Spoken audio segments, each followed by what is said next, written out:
మద్యం క్వాలిటీ లేదన్న ఒక దళితుడిని నెక్స్ట్ డే చంపించారు.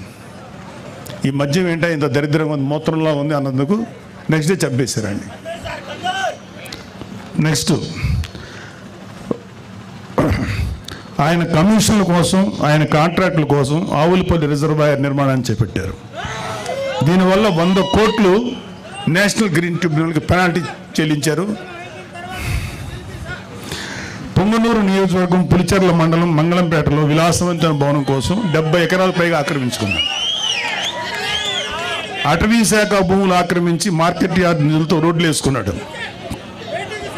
వెయిట్ మరొక ఎర్రచందనం అక్రమ రవాణా కోసం అడవుల్లో రోడ్లు వేయించుకున్నారు. అటవీ శాఖ మంత్రి పదవి అడ్డం పెట్టుకుని రాష్ట్ర వ్యాప్తంగా మైనింగ్ ద్వారా ఇసుక, మట్టి, కంకర, గ్రానైట్ తదితర ప్రకృతి సంపదను దోచుకున్న అడవి దొంగ నువ్వు పెద్దిరెడ్డి రామచంద్రరెడ్డి 2 లక్షల కోట్ల అక్రమ ఆస్తులు కూడబెట్టాడు. 2 లక్షల కోట్లు